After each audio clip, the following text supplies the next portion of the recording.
पूर्व कौन कौन करने पड़ो एबे मु पॉइंट पॉइंट पॉइंट किसी विषय कहबी कहते तो बहुत वाक्य आसब कहते बहुत विषय विश्लेषण कर किंतु मु सठिक और सहज और अल्प विषय कहूँ मरिबा जड़े व्यक्ति मरुची बोले पाप रे आसक्त थिबा सकाश ईश्वर को भय न करुथिबा सकाश गीत संगीतार गोटे वाक्य लेखा अच्छी सठिक नंबर मते मने नहीं किंतु एमिते लेखा अच्छी दुष्ट माने आ प्रभु को न जानिबा लोक माने नरक को जीवे बोली लेखा अच्छी दुष्ट माने आ प्रभु को न जानिबा लोक माने नरक को जीवे बोधे गीत संगीता 27 न कि कौन ठीक वाक्य नहीं किंतु गीत संगीतार लेखा अच्छी दुष्ट माने आ परमेश्वर को न जानिबा लोक माने नरक रे फिंगा जीवे प्रेज द लॉर्ड मो प्रिय लोक माने आमे बंचीचु मरिनु निश्वास चलीची परमेश्वर अनुग्रह रे तांको दया रे तांकोरी महान प्रेम रे जदि बंचीचु माने शरीर को थोड़े स्कैन करंतु शरीर रो चक्षु को थोड़े स्कैन करंतु हृदय को टिके परीक्षा करंतु कौन कौन पाप रो आसक्त शरीर रे चलीची से पाप आपण को मारी देबो सामसन 9:17 हाँ दुष्ट माने और जो गोष्ठियों माने दुष्ट माने आउ जो गोष्ठीर लोक माने परमेश्वर को पासरी जानती गिरजा पासरी जानती बाइबल पढ़िबा पढ़िबा पासरी जानती से समस्त पाताल को चली जिवे से माने कोन चली जिवे वाक्य को एक उच्च वाक्य को हृदय रे रखंतु पाताल को जिवे प्रभु को पासरी बा लोक माने वाक्य को पासरिबा लोक माने वाक्य को न सुनिबा लोक माने पाताल को चली जिवे मो प्रिय लोक माने पाताल को चली जिवे आउथर पढंतु 9:17 वाक्य गीत संगीता हाँ दुष्ट माने और जो गोष्ठियों माने परमेश्वर दुष्ट माने दुई दलर लोक माने मन रखे थांतु दुई दलर लोक माने दुष्ट माने आ परमेश्वर को पासरिबा लोक माने हाँ से समस्त पाताल को चली जिवे से समस्त कुआडे चली जिवे ए दुष्ट किए आज्ञा टिके कोई खांतो बोली को भाबन को दुष्ट के जानवा पय चाहो कि दुष्ट से मनुष्य बारंबार कहले सुनु नाही से दुष्ट बोली बाइबल कहूची दया बुझुनी क्षमा बुझुनी प्रेम बुझुनी अनुग्रह बुझुनी आज डाकुची काल की डाकुची मन परिवर्तन हो बोली कहूछु कहले सुनुनी से दुष्ट जिसाय 26:10 लिखा अछि जिसाय 26:10 लिखा अछि दुष्ट सही व्यक्ति हाँ जिसाय 26:10 दुष्ट लोक प्रति चाहे दया प्रकाश कले हैं ओ प्रभु काई के माने जन्म नहीं चंदी हाँ जल्दी पढ़ंतु हाँ दुष्ट लोक प्रति दया प्रकाश करा गले हैं दुष्ट लोक प्रति दया प्रकाश करा गले हैं ते धर्म शिखिबो नाही से धर्म को शिखिबो नाही प्रेम को शिखिबो नाही क्षमा को शिखिबो नाही मिलनतार स्वभाव को शिखिबो नाही दुष्ट प्रति दया प्रकाश करा गले हैं से धर्म शिखिबो नाही सरलतार देश रे से अन्याय करिबो स्वर्गर देश रे सरलता देश रे शांतिर देश रे मिलन रहउथिबा परिवार रे मिसिकरी रहउथिबा मंडली रे से अन्याय करिवार ओ सदा प्रभु को महिमा को अनाइबो नाही आ परमेश्वर महिमा को अनाइबो नाही दुष्ट कोउथिले सुनु नथिबो ताकू दुष्ट बोला जाए एवरी पुस्तक 10:26 वाक्य रे लिखा अछि एवरी पुस्तक 10:26 वाक्य रे लिखा अछि सत्य ज्ञात हैला परे बपतिस्म नै गला परे प्रभु को जानिला परे जदि तुमे जानी जानी पाप करूछो सॉरी टू से जीसु बळी हेबा पय आसबे नाय तुम पय नरक राडी होची बोली 27 वाक्य लिखा कारण सत्य ज्ञान लाभ करिबा परे कारण सत्य ज्ञान लाभ कला परे वाक्य को जानिला परे जीसु को जानिला परे सत्य ज्ञान लाभ कला परे जदि आम्भे माने स्वेच्छापूर्वक पाप करूथाउ जदि आम्भे माने निज इच्छा रे स्वेच्छापूर्वक पाप मोर इच्छा मोर बाटे मु जीवी मोर करले तते काहे कि मोर पैसा सिना मु पिउची मोर पैसा रे सिना मु सब मैनेज करूची मोर शरीर मु क्वाड गले जीवी निज इच्छा रे करंती तेबे पापार्थक बळी आउ अवशिष्ट न थाए आउ पाप पई बळी आउ नाई दिने पापी थिलु मूर्ख थिलु दुष्ट थिलु अधर्म रे थिलु ଯୀଶୁ ବାପା ସ୍ୱର୍ଗରୁ ଓହ୍ଲାଇଲେ ଆପଣଙ୍କ ପାପ ପାଇଁ ମୋ ପାପ ପାଇଁ ସେ କୃଷାର୍ପିତ ହେଲେ ଆଉ ସାଙ୍କର ରକ୍ତରେ ଆମମାନଙ୍କୁ ଧୌତ କରିଦେଲେ ସତ୍ୟ ଜଣେଇଦେଲେ ବାଇବେଲ ଦେଇଦେଲେ ପାଳକକୁ ଦେଇଦେଲେ ପବିତ୍ର ଆତ୍ମା ଦେଇଦେଲେ ସୌଭାଗିତା ଦେଇଦେଲେ ସତ୍ୟ ଜ୍ଞାତ କରେଇଦେଲେ ସତ୍ୟ ଜାଣିଲା ପରେ ଯଦି ଆହୁରି ସେ ମଦ ପିଉଥିବା ଆହୁରି ସେ କର୍ମ କରୁଥିବା ଆହୁରି ସେ ଲୁଚି ଲୁଚି ଲଞ୍ଚ ଦଉଥିବା ଆହୁରି ସେ ପ୍ରଭୁଙ୍କର ଘର ଜାଗରୁ ବିକି ଦଉଥିବା ଆହୁରି କଣ କଣ କରୁଥିବା ବୋଲେ ସତ୍ୟ ଜ୍ଞାତ ହେଲା ପରେ ଜାଣି ଜାଣି ଯଦି ତୁମେ ପାପ କରୁଛ ପାପାର୍ଥକ ବଳି ଆଉ ନାହିଁ ଯୀଶୁ ଆଉ ବଳି ହେବା ପାଇଁ ଆସୁନାହାନ୍ତି ତାଙ୍କର ପବିତ୍ର ସିଦ୍ଧ ଲୋକମାନଙ୍କୁ ନେବା ପାଇଁ ସେ ଆସୁଛନ୍ତି ହାଲେଲୁୟା ହେଲେ ଜାଣି ଜାଣି ଭୁଲ କରିବ ଲୋକମାନଙ୍କର ଜାଗା କୋଟେ 27 ବାକ୍ୟରେ ଲେଖା ଅଛି ତଳର 27 ବାକ୍ୟ ପଢନ୍ତୁ ବରଂ ବିଚାରର ଏକ ପ୍ରକାର ହଁ ହଁ ଭୟଙ୍କର ପ୍ରତିଜ୍ଞା ବରଂ ବିଚାରର ଏକ ଭୟଙ୍କର ପ୍ରତିଜ୍ଞା ଓ ବିପକ୍ଷ ମାନଙ୍କୁ ଦୁଷ୍ଟ ମାନଙ୍କୁ ଜାଣି ଜାଣି ପାପ କରିବା ଲୋକମାନଙ୍କୁ ଗ୍ରାସକାରୀ ଅଗ୍ନିର ପ୍ରଚଣ୍ଡତା ଗ୍ରାସକାରୀ ଅଗ୍ନି ଭୟଙ୍କର ଗର୍ତ୍ତର ଅଗ୍ନି ନରକର ଅଗ୍ନି ଅବଶିଷ୍ଟ ଥାଏ କଣ ଅଛି ନିଆଁ ରାଡି ଅଛି ନିଆଁ ଚଳୁଛି ଜାଣି ଜାଣି ପାପ କରିବା ଲୋକମାନଙ୍କୁ ପ୍ରେଜ୍ ଦ ଲର୍ଡ ହାଲେଲୁୟା ସେଥିପାଇଁ ଆଜି ଯଦି ବଞ୍ଚିଛୁ ବାକ୍ୟ ଶୁଣୁଛୁ ସମର୍ପଣ ହୁଅନ୍ତୁ ସଚେତନ ହୁଅନ୍ତୁ ଅନୁଗ୍ରହକୁ ଅନୁଭବ କରନ୍ତୁ ପ୍ରେଜ୍ ଦ ଲର୍ଡ ଅନୁଗ୍ରହକୁ ଅନୁଭବ କରନ୍ତୁ ନିଶ୍ୱାସ ବନ୍ଦ ହେବା ପୂର୍ବରୁ ସଚେତନ ଜାଗ୍ରତ ହୁଅନ୍ତୁ କର୍ମକୁ ଛାଡନ୍ତୁ ପାପକୁ ଛାଡନ୍ତୁ ପାପ ଜଣେ ବ୍ୟକ୍ତିକୁ ମାରିଦିଏ ଅବାଧ୍ୟ ଜଣେ ବ୍ୟକ୍ତିକୁ ମାରିଦିଏ ନିଜର ସତ୍ୟ ଜ୍ଞାତ ହେଲା ପରେ ମଧ୍ୟ ଜାଣି ଜାଣି ଭୁଲ କରୁଛ ଜଣେ ବ୍ୟକ୍ତିକୁ ପାପ ମାରିଦିଏ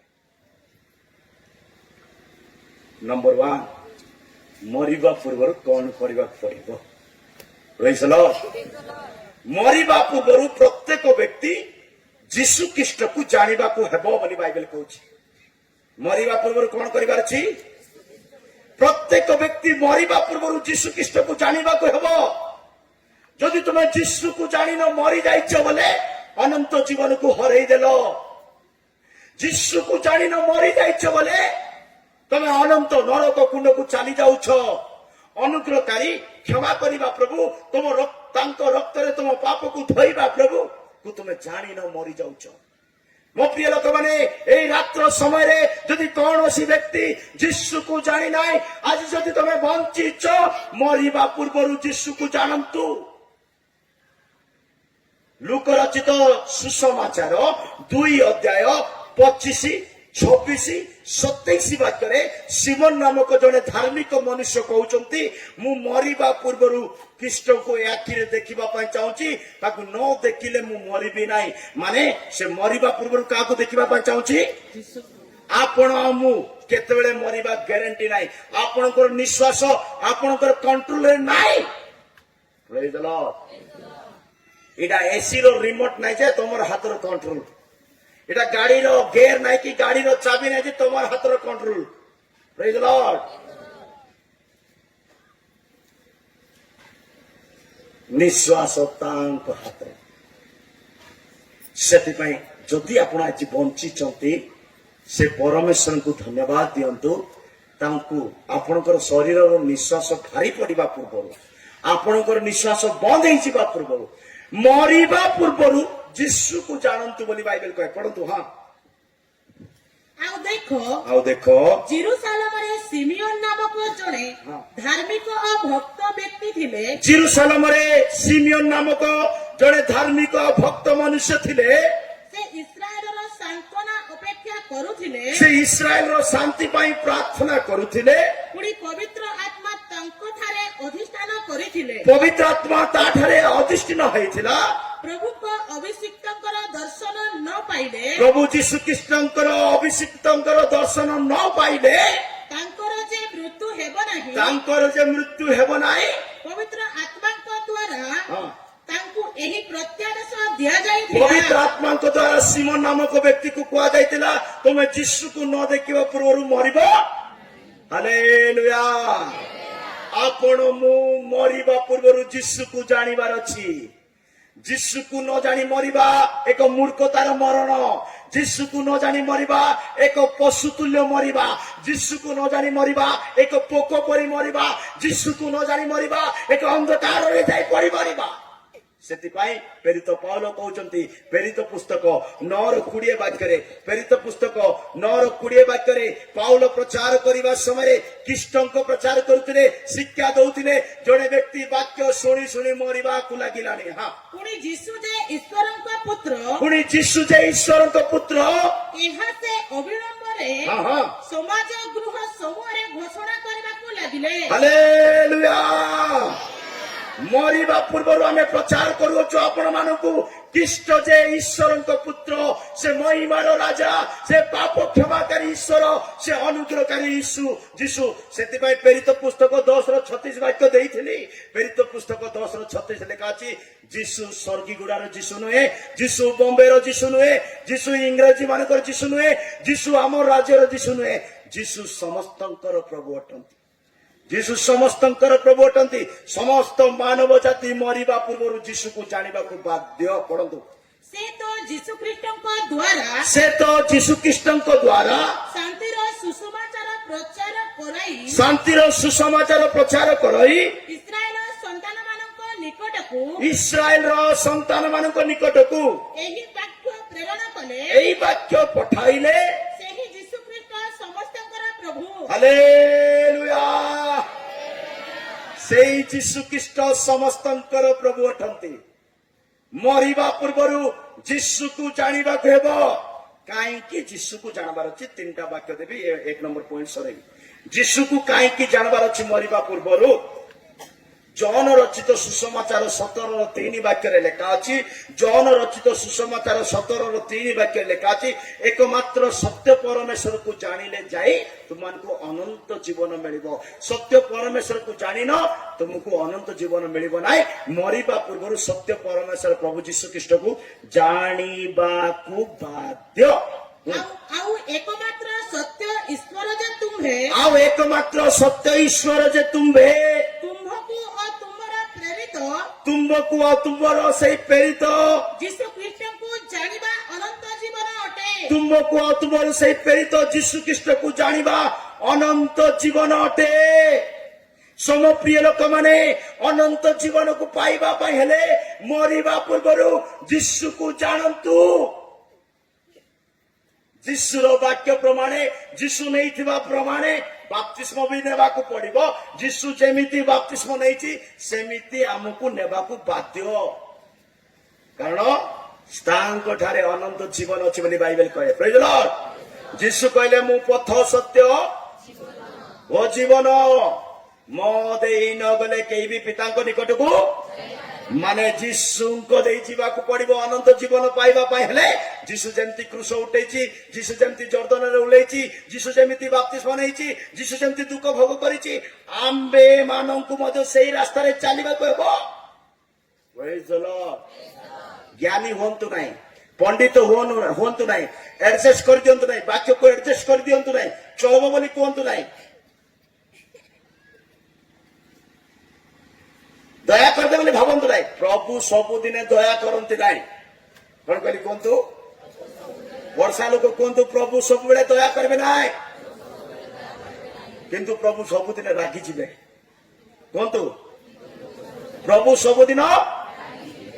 ଗୀତ ସଂହିତା 7:11 ବାକ୍ୟରେ ଲେଖା ଅଛି, ଗୀତ ସଂହିତା 7:11 ବାକ୍ୟରେ ଲେଖା ଅଛି, ହଁ ସେ ନ୍ୟାୟ ବିଚାରକର୍ତ୍ତା ଅଟନ୍ତି, ହଁ ସେ ଦୁଷ୍ଟ ମାନଙ୍କ ପ୍ରତି ପ୍ରତିଦିନ କ୍ରୋଧକାରୀ ଈଶ୍ୱର। ପରମେଶ୍ୱର ଧର୍ମମୟ ବିଚାରକର୍ତ୍ତା, ପରମେଶ୍ୱର ଧର୍ମମୟ ବିଚାରକର୍ତ୍ତା, ହଁ ସେ ପ୍ରତିଦିନ ହଁ ହଁ ୟେସ୍, ହଁ ସେ ପ୍ରତିଦିନ, ଏଭ୍ରି ଡେ, ଡେଲି, ହଁ ସେ ପ୍ରତିଦିନ ଦୁଷ୍ଟଙ୍କ ପାଇଁ କ୍ରୋଧକାରୀ ପରମେଶ୍ୱର। ପ୍ରତିଦିନ କେମିତି ପ୍ରଭୁ ସେ ଅଟନ୍ତି? ରାଗି ଯାଆନ୍ତି। ଦୁଷ୍ଟ ମାନଙ୍କ ପ୍ରତି ସେ କ୍ରୋଧ କରନ୍ତି। ଦୁଷ୍ଟ ହୁଅନ୍ତୁ ନାହିଁ। ଦୁଷ୍ଟ କିଏ?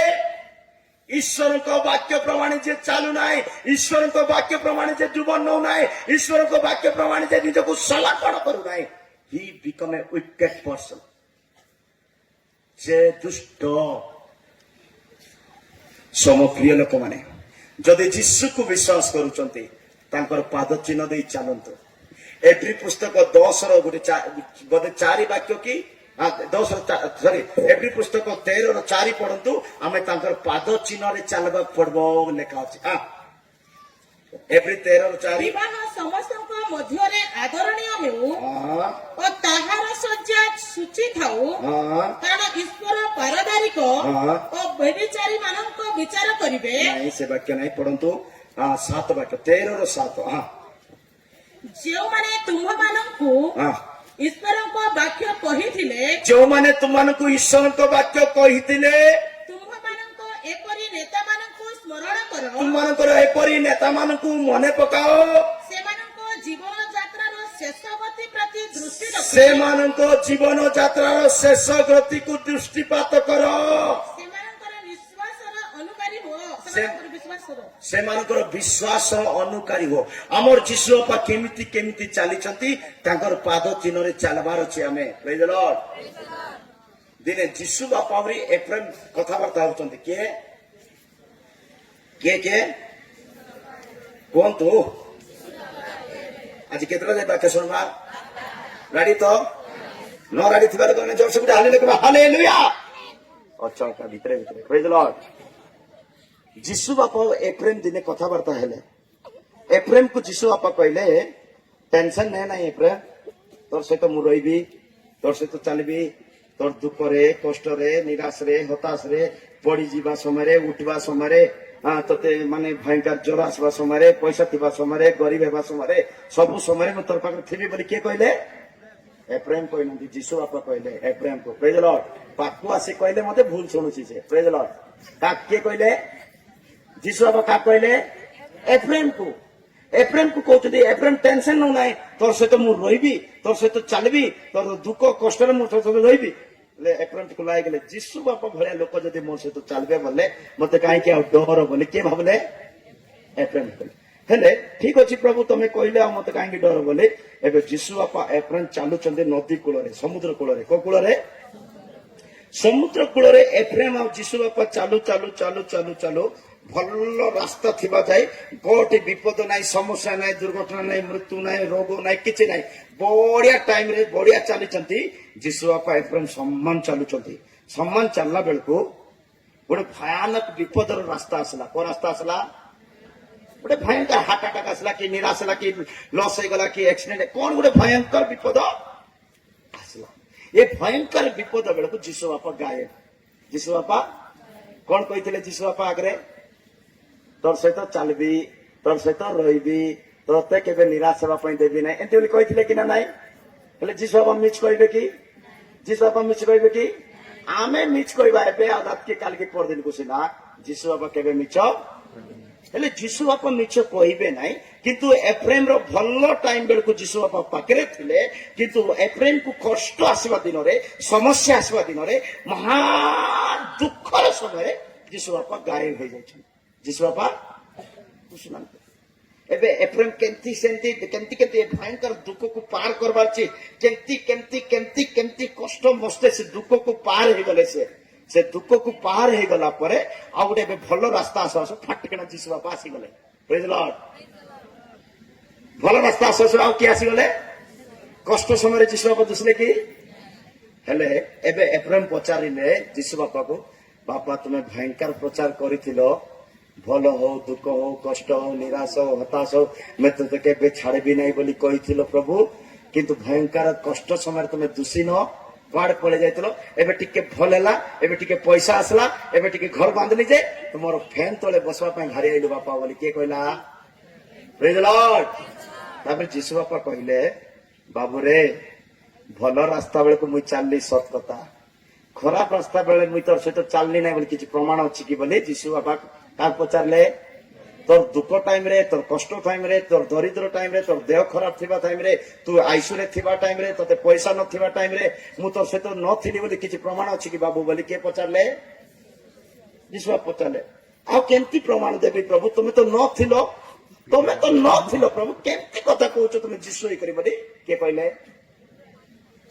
ନଥିଲ ପ୍ରଭୁ ତମେ ବୋଲି।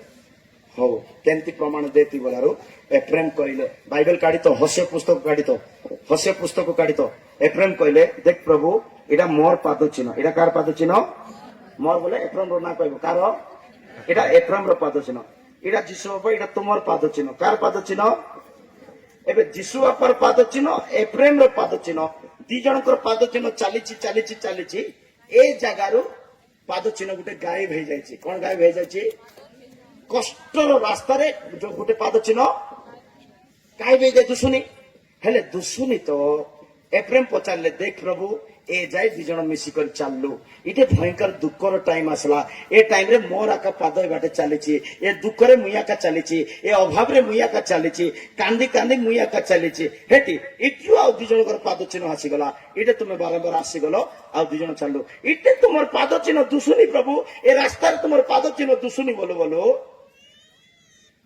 ଟିକେ ଯୀଶୁ ବାପା କହିଲେ ସେ ପାଦ ଚିହ୍ନ ଟିକେ କଣ୍ଟି ହତି ବୋଇଲେ ବୁଝିଲ ଯୀଶୁ ବାପା କଣ କହିଲେ କୁହ ସେ ପାଦ ଚିହ୍ନ ଟିକେ କଣ୍ଟି ହତି ବାବୁ ବୋଲାରୁ ଏଫ୍ରେମ୍ କହୁଛି ମୁଇଁ ଏକା ଚାଲିଲି ଆଜ୍ଞା କେତେ ଆଉ କଣ୍ଟି ହେବି ତମେ ଟିକେ ବିଶ୍ୱାସ କରୁନ କି ମୋର ପାଦ ଚିହ୍ନକୁ ଆଉ କଣ୍ଟି ହଉ ଟିକେ କଣ୍ଟି ହେଇଦେଲେ କଣ ହେଲା ବୋଲି ଯୀଶୁ ବାପା ହେଲେ କଣ୍ଟି ହେଲା ଏଫ୍ରେମ୍ କଣ୍ଟି ହଉଛି ଏମିତି କରି କଣ୍ଟି ହେଲା ବେଳକୁ ତାର ପାଦ ଚିହ୍ନ ନାହିଁ ସେଟା ବୁଝିଲ ତାର ପାଦ ଚିହ୍ନ କଣ୍ଟି ହଉଛି ଦିଟା ଜାଗା ପାଦ ପକେଇ କଣ୍ଟି ହଉଛି ଆଉ ଏମିତି ଏମିତି କରୁଛି କଣ୍ଟି ତାର ପାଦ ଚିହ୍ନ ହେଲେ ସିନା ସାଇଡରେ ଆସିଥାନ୍ତା ବୁଝିଲ ଶୁଣୁଛ ତ କଣ୍ଟି ହେବା ସମୟରେ ସେ ଆଶ୍ଚର୍ଯ୍ୟ ହଉଛନ୍ତି ମୁଁ ଆଗ ତ ଚାଲିଲି ମୋର ପାଦ ଚିହ୍ନ ହେବା କଥା କିନ୍ତୁ କେମିତି ହେଲା ନାହିଁ ମୋର ପାଦ ଚିହ୍ନ ହେଲେ ଯୀଶୁ କହିଲେ ମୁଁ ଟିକେ କଣ୍ଟି ହେବି କି ବୋଲେ ଯୀଶୁ ବାପା କହିଲେ ମୁଁ ଟିକେ କଣ୍ଟି ହେବି କି ବୋଲେ ହଁ କଣ୍ଟି ହୋ କଣ୍ଟି ହେଲା ବେଳକୁ ସମ୍ମାନ ଯୀଶୁ ବାପାର ପାଦ ଚିହ୍ନ ସମ୍ମାନ ହଉଛି ସେଠି ବୁଝିଲ ସମ୍ମାନ ସେଠି ହଉଛି ହେଲେ ପଚାରିଲେ ଯୀଶୁ ବାପା ମୁଁ ତ ଚାଲିଲା ପରି ହେଲା ହେଲେ ତମର ପାଦ ଚିହ୍ନ କେମିତି ଆସିଲା ଯଦି ତମର ପାଦ ଚିହ୍ନ ହେଲା ତ ମୁଁ କୋଟେ ଥିଲି ବୋଇଲା ବୁଝିଲ ମୁଁ କୋଟେ ହସ୍ୟ 2:11 ପଢନ୍ତୁ ହସ୍ୟ 11:2 ପଢନ୍ତୁ ସେମାନେ ଯେତେ ହସ୍ୟ 2:11 ସେମାନେ ହସ୍ୟ 2:11 ସରି ହଁ ହସ୍ୟ 2:11 ଜଲ୍ଦି ହସ୍ୟ 2:11 ଆହୁରି ଆମ୍ଭେ ତାହାର ସକଳ ଓହୋ ଆହୁରି ଆମ୍ଭେ ତାହାର ସକଳ ଆମୋଦ ହଁ ତାହାର ଉତ୍ସବ ହଁ ଅମାବାସ୍ୟା ବିଶ୍ରାମ ଦିନ କେତେ ପଢୁଛ ହସ୍ୟ 2:11 ବି ଲେଖା ହେଇନି କି এটা ଷ୍ଟୋରି ମନେ ରଖିଛ ତ ମନେ ରଖିଛ ଟିକେ ମନେ ରଖିଛ ପ୍ରେଜ ଦ ଲର୍ଡ ହାଲେଲୁୟା ହସ୍ୟ କେତେ ବୋଲି କହିଲି 2:11 ହାଲେଲୁୟା ହସ୍ୟ 2:11 ଭୁଲ କହିଦେଲି ହସ୍ୟ 2:11 ନାହିଁ 11:3 ପ୍ରେଜ ଦ ଲର୍ଡ 11:3 ହଁ ହଁ ହଁ ହଁ ହଁ କୁହନ୍ତୁ 11:3 ହଁ ତଥାପି ଆମେ ଇଫ୍ରାଇମକୁ ଚାଲିବା ପାଇଁ ତଥାପି ଆମେ ଏଫ୍ରେମ୍ କୁ ଚାଲିବା ପାଇଁ ଶିଖାଇଲୁ କିଏ ଚାଲବାଟା ଶିଖଉଛନ୍ତି ଆମକୁ ଯୀଶୁ ବାପା ଚାଲବାଟା ଶିଖଉଛନ୍ତି ତଥାପି ଆମେ ଏଫ୍ରେମ୍ କୁ ଚାଲିବାର ଶିଖେଇଲୁ ଆମ୍ଭେ ସେମାନଙ୍କୁ ଆପଣା ବାହୁରେ ବହିଲୁ ଆମ୍ଭେ ଆପଣା ଖାନ୍ଦରେ ବହିଲୁ ଏଫ୍ରେମ୍ କୁ ପ୍ରଭୁ କୋଉଟେ ବହିଥିଲେ ଆପଣର ଦୁଃଖ ସମୟରେ କଷ୍ଟ ସମୟରେ ନିରାଶ ସମୟରେ ଏକଲା ସମୟରେ ଖାନ୍ଦରେ ପ୍ରଭୁ ବୋହିଛନ୍ତି ଆପଣଙ୍କୁ ଚାଲବାକୁ ଦେଇନାହାନ୍ତି ଆପଣ ଚାଲିଲା ପରି ଲାଗୁଥିବ ଟିକେ ଖାନ୍ଦରେ ବସିଲେ ହଳବ କିନା ନାହିଁ ଖାନ୍ଦରେ ବସି ଭୋଇ କରିନେଲେ ହଳବ କିନା ନାହିଁ ଟିକେ ହଲଲେ ତୁମେ ଟେନସନ ହେଇଯାଉଛ ପ୍ରେଜ ଦ ଲର୍ଡ ଆମ୍ଭେ ଏଫ୍ରେମ୍ କୁ ଚାଲିବାର ଶିଖେଇଲୁ ଆପଣାର ବାହୁରେ ତାକୁ ବହିଲୁ ମାତ୍ର ଆମ୍ଭେ ଯେ ସେମାନଙ୍କୁ ସୁସ୍ଥ କଲୁ ମାତ୍ର ଆମ୍ଭେ ଯେ ତାକୁ ବିପଦରୁ ଉଦ୍ଧାର କଲୁ ସୁସ୍ଥ କଲୁ ଏହା ସେମାନେ ଜାଣିଲେ ନାହିଁ ଏହା ଏଫ୍ରେମ୍ ଜାଣିଲା ହାଲେଲୁୟା ଅନେକ ଲୋକ ଅଛନ୍ତି ମୋର ଦୁଃଖ କଷ୍ଟ ନିରାଶ ହତାଶ ହଠାତ୍ ଏମିତି ସମସ୍ୟା କିଏ ଦେଖୁନାହାନ୍ତି ତମେ ଯୀଶୁ ବାପାର ଖାନ୍ଦରେ ଅଛ ସେ ସମସ୍ୟାରେ ସେ ନିଜେ ଚାଲୁଛି ତୁମକୁ ଉପରେ ବସିଛନ୍ତି ଏଫ୍ରେମ୍ କୁ ଆମେ ଚାଲିବାର ଶିଖେଇଲୁ ଏଫ୍ରେମ୍ କୁ ଆମେ କହିବାର ଶିଖେଇଲୁ ଏଫ୍ରେମ୍ କୁ ଆମେ ସୁସ୍ଥ କରିଲୁ ଆମ ବାହୁରେ ବହି କରିନେଲୁ ତଥାପି ସେମାନେ ଆମକୁ ଜାଣିଲେ ନାହିଁ ମୋ ପ୍ରିୟ ଲୋକମାନେ ମରିବା ପୂର୍ବରୁ ଆପଣଙ୍କର ଆରୋଗ୍ୟକାରୀକୁ ଜାଣିବା ଦରକାର ମରିବା ପୂର୍ବରୁ ଆପଣଙ୍କୁ ଚଲାଉଥିବା ଯୀଶୁକୁ ଜାଣିବା ଦରକାର ମରିବା ପୂର୍ବରୁ ଆପଣଙ୍କୁ ବାହୁରେ ବହି କରି ନେଇଥିବା ଯୀଶୁକୁ ଜାଣିବା ଦରକାର ଇସ୍ରାଏଲ ମାନେ ଯେତେବେଳେ ମିଶରରୁ ବାହାରିଲେ ପରମେଶ୍ୱର ଉକ୍ରୁଷ ପକ୍ଷୀ ତୁଲ୍ୟ ସେମାନଙ୍କୁ ବାହୁରେ ବହି କରି ନେଲେ, କିନ୍ତୁ ଇସ୍ରାଏଲ ମାନେ ଜାଣିପାରିଲେ ନାହିଁ, ପରମେଶ୍ୱରଙ୍କର ମହିମାକୁ ଦେଖିପାରିଲେ ନାହିଁ। ଆପଣଙ୍କ ଜୀବନରେ ମୋ ଜୀବନରେ ପ୍ରଭୁ ଯୋଉ ମହାନ କର୍ମ ମାନ କରିଛନ୍ତି, ମରିବା ପୂର୍ବରୁ ତା ଗୁଣ କୀର୍ତ୍ତନ କରିବାକୁ ପଡିବ। ପ୍ରେଜ୍ ଦ ଲର୍ଡ। ସେଥିପାଇଁ ସିମୋନ ନାମକ ବ୍ୟକ୍ତି ମରିବା ପୂର୍ବରୁ ସେ କହୁଛନ୍ତି, ମରିବା ପୂର୍ବରୁ ଖ୍ରୀଷ୍ଟଙ୍କୁ ଏ ଚକ୍ଷୁରେ ଦେଖିବା ପାଇଁ ଚାହୁଁଛି। ଖ୍ରୀଷ୍ଟକୁ କାହିଁକି ଦେଖିବା? ସେ ସତ୍ୟ ପରମେଶ୍ୱର, ସେ ଅନନ୍ତ ଜୀବନ ଦେବା ପରମେଶ୍ୱର। ଏଭ୍ରି ପୁସ୍ତକ 7:25 ବାକ୍ୟରେ ଲେଖା ଅଛି,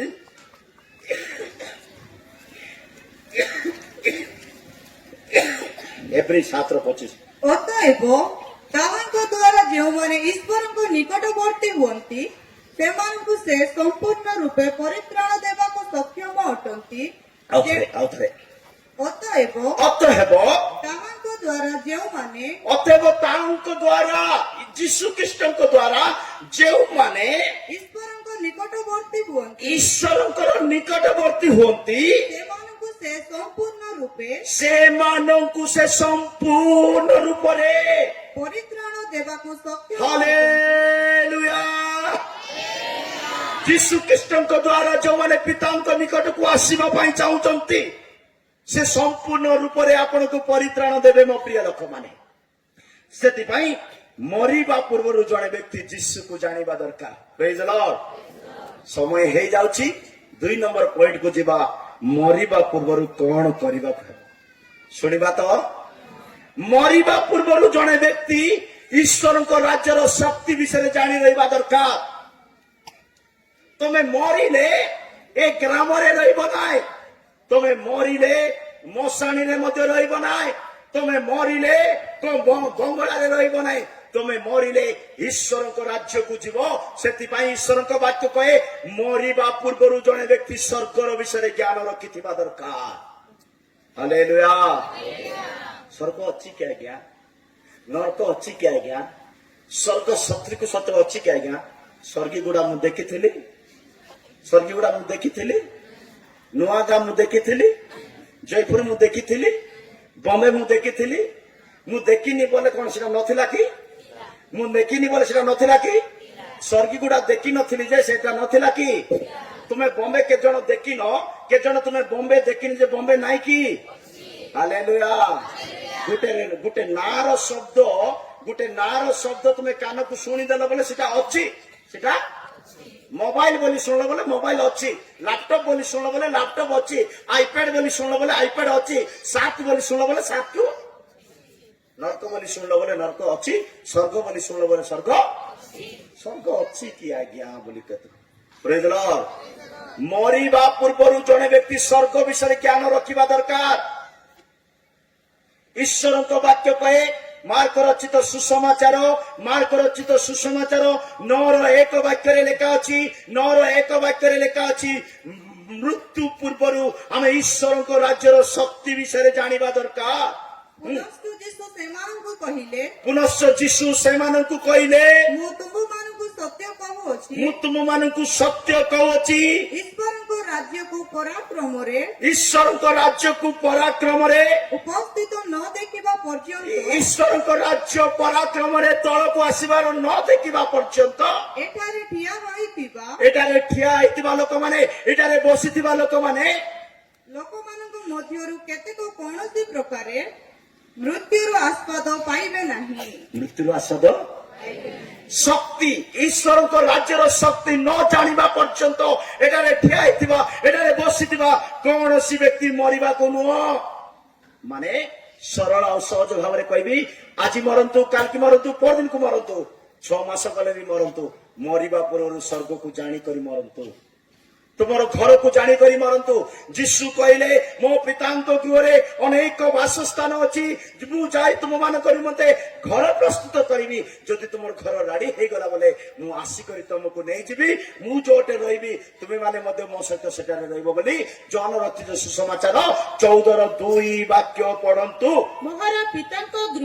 ମୋର ପିତାଙ୍କ ଗୃହରେ ଅନେକ ବାସସ୍ଥାନ ଅଛି, ବହୁତ ଘର ଅଛି। ଯଦି ନଥାନ୍ତା ତାହେଲେ ମୁଁ ତୁମମାନଙ୍କୁ କହିଥାନ୍ତି, ମୁଁ ତୁମମାନଙ୍କ ନିମନ୍ତେ ହଁ ହଁ ସ୍ଥାନ ପ୍ରସ୍ତୁତ କରିବାକୁ ଯାଉଅଛି। ମୁଁ ତୁମ ନିମନ୍ତେ ଗୋଟେ କୋଠରୀ ବା ରୁମ୍ ବା ଘର ତିଆରି କରିବା ପାଇଁ ଯାଉଅଛି।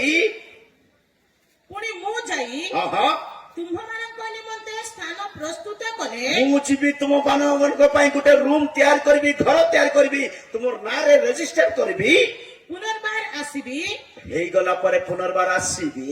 ଆଉ ମୁଁ ଯେଉଁ ସ୍ଥାନରେ ଥାଏ ମୁଁ ଯୋଉଠି ରହିବି, ମୁଁ ଯୋଉ ସ୍ୱର୍ଗରେ ରହିବି, ତୁମ୍ଭେମାନେ ମଧ୍ୟ ଯେପରି ହଁ ସେହି ସ୍ଥାନରେ ରହିବ। ହାଲେଲୁୟା।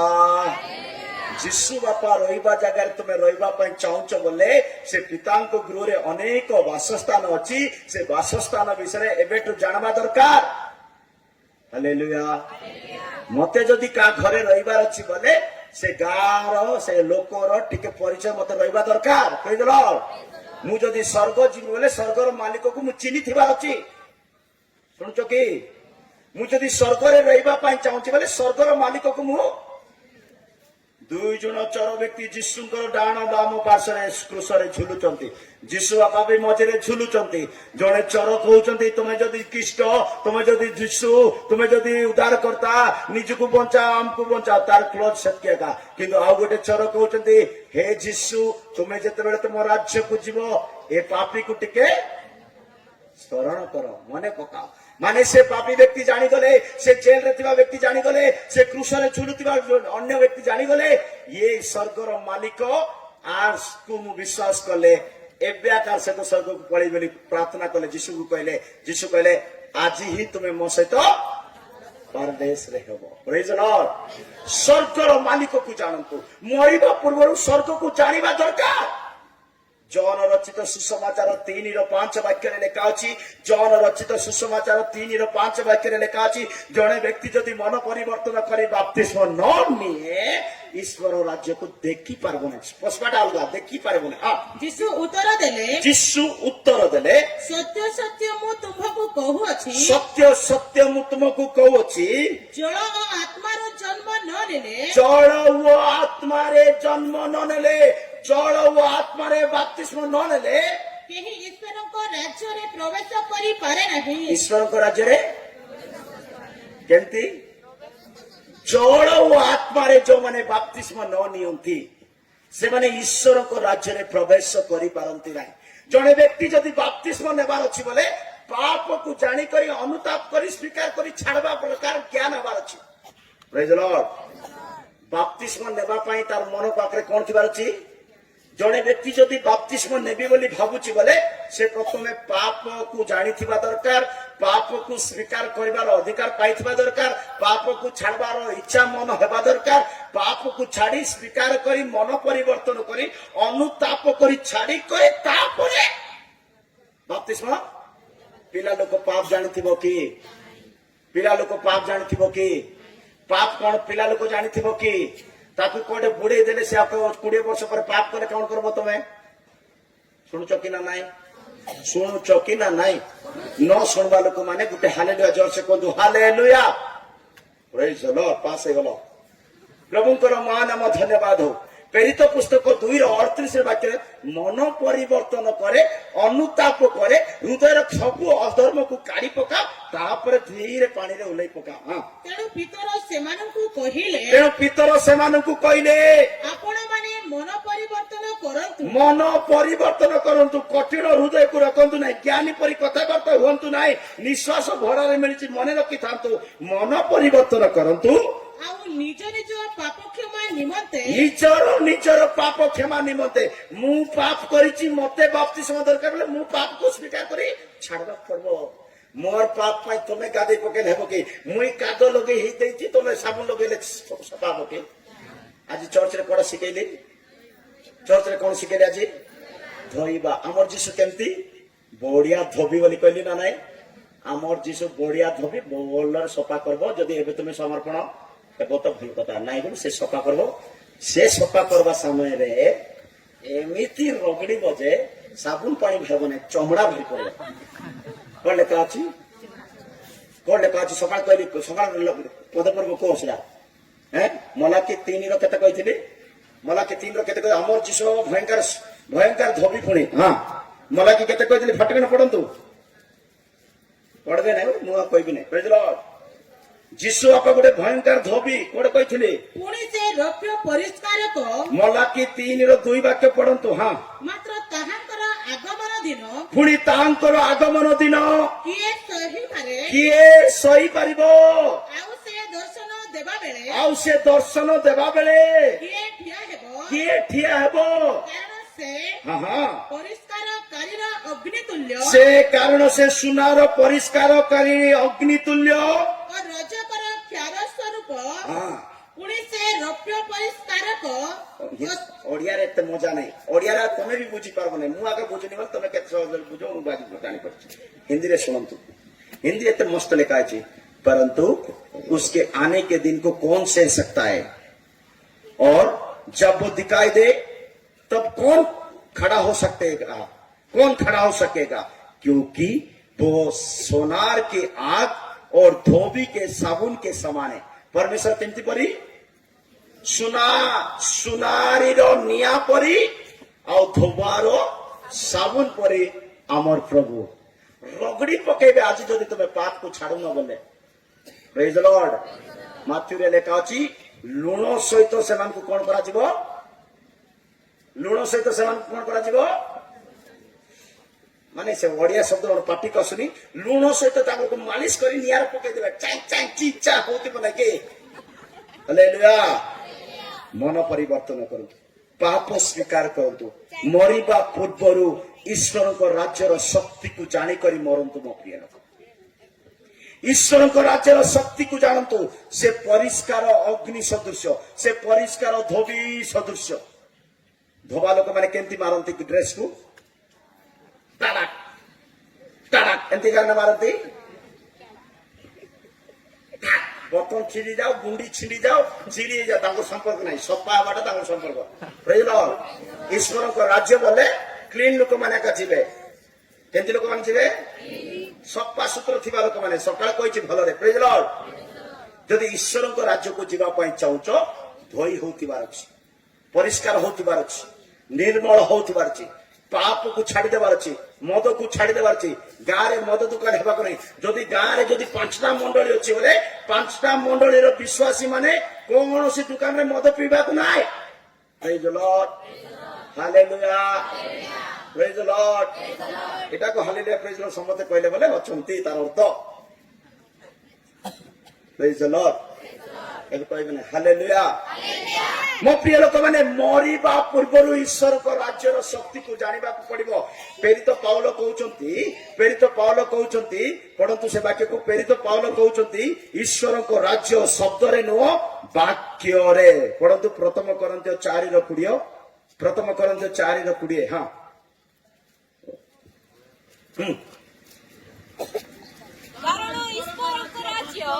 कारण ईश्वर को राज्य वाक्य नुहे, कथा कहला पर ईश्वर को राज्य नुहे। हाँ, मात्र शक्ति रे प्रकाश पाए। मो प्रिय लोक माने ईश्वर को राज्य शक्ति सहित समान करिसंती। ईश्वर को राज्य को जीवार अछि बोले पवित्रतार शक्ति रहिबा दरकार, धार्मिकतार शक्ति रहिबा दरकार, पवित्र आत्मार शक्ति रहिबा दरकार, उपदेशर शक्ति रहिबा दरकार, वाक्य को पालन करिबार गोटे हृदय रहिबा दरकार। Praise the Lord. शिष्य मान को जीशु बापा कहले जो पर्यंत तुमे स्वर्गरु शक्ति पाइबो नाही से दिन ठारू सेवा करबा को नाही। से जो दिन जाई स्वर्गरु शक्ति पाइबो नाही से दिन जाई के बसी करिया का थिबो। शक्ति पाइला पर जाई कोन करबो? सेवा करबो। Praise the Lord. ऊर्ध्वरु शक्ति प्राप्त न हेबा जाए तुमे जेरूशलेम रे बसी थिबो, अपेक्षा रे बसी थिबो। जो दिन शक्ति पाइबो जेरूशलेम, सामरिया आ जुदार प्रदेश समस्त नगरी को जाई सुसमाचार शुणाइबो। Praise the lord. ईश्वर को राज्यर कथा कहबो। मरिबा पूर्वरु जने व्यक्ति को घर को जीवो से घर विषय जानि थिबार अछि। Praise the Lord. मने कर बॉम्बे रु बाहरले, कोट रु बाहरले, स्वर्गीगुड़ा जीवा पई बाहरले, कोट को बाहरले, स्वर्गीगुड़ा कोटे अछि, को घरे रहबी, को गां को जीवी मते न जानिथिले मु बॉम्बे रु बाहरबी की, टिकट पैसा न पठैथिले, मीटिंग डेट कंफर्म नै थिले बॉम्बे रु बाहरबी की। बॉम्बे रु बाहरी छि स्वर्गीगुड़ा पई बोले ऑलरेडी डिसाइड हेछि नै कि जदि स्वर्ग जीवा पई चाहूछि मरला परे बोले स्वर्ग विषय मते पूरा आगुरु डिसाइड करबा को, नरक जीवी कि स्वर्ग जीवी। शैतान रो मुख देखवा पाई जिबी कि यीशु बाबार मुह देखवा पाई जिबी we have to decide before death hallelujah मृत्यु पूर्व आपण डिसाइड करंतु कार घर को जाई रहबा पाई चाहउछंती जदि स्वर्ग जीवा पाई चाहउछंती स्वर्गर शक्ति विषय जानिबा पाई चाहउछंती पांचटा काम करिबा पड़बो मु पद पर्व सब कहबे लंबा हे जीवो कोन कोन करिबा पड़बो गुटे नंबर कहबी गुटे ना कहबी सेतकी पांचटा काम डेली करंतु ईश्वर को राज्य को आपण जानि पारिबे मरिबा पूर्वरु नंबर 1 जने व्यक्ति वाक्य शुणुथिबार अछि ईश्वर को राज्य को जीवा पाई जने व्यक्ति वाक्य शुणुथिबार अछि रोमियो 10:17 रे द्वितीय रे जने व्यक्ति वाक्य शुणिला परे 2 नंबर काम बाप्तिस्म नेबा पाई समर्पण करिबार अछि सेतबेले से परित्राण पाइबो ईश्वर को राज्य पाई मार्क 16:16 रे तृतीय रे जने व्यक्ति बाप्तिस्म नहीं गला परे कोन करिबार अछि मृत्यु पूर्वरु तार समस्त अनु माने विश्वास करिबार अछि कोन करिबार अछि विश्वास यीशु को ऊपर विश्वास करिबार अछि बा अनुताप विश्वास करी अनुताप करिबार अछि प्रेरित पुस्तक 17:30-31 रे तापरे अनुताप कला परे स्वीकार करी छाड़बार अछि कौन भूल करूचो कौन अन्याय करूचो कौन पाप करूचो स्वीकार करी छाड़बार अछि कन्फेस रोमियो 10:9-10 रे लास्ट रे अनुताप करी स्वीकार कला परे सेही मार्क 16:16 लेखा अछि विश्वास करी मन परिवर्तन करी बाप्तिस्म नेबार अछि कोन नेबार अछि बाप्तिस्म नेबा विषय बहुत किछि सत्यता अछि बाइबल रे मु बेसी लंबा चौड़ा करबा पई चाहनी मु जो यीशु को विश्वास करूची से जेंती बाप्तिस्म नेले मते सेंती नेले बस तार आज्ञा काळे पालन करला परे हे गला मते प्रेज लॉर्ड मो प्रिय लोक माने मरिबा पूर्वरु आपनकर स्वर्ग विषय टिके जानि करी मरंतु आपनकर घर विषय टिके जानि करी मरंतु आपनकर मालिक प्रति जानि करी मरंतु प्रभु को महानाम धन्यवाद 3 नंबर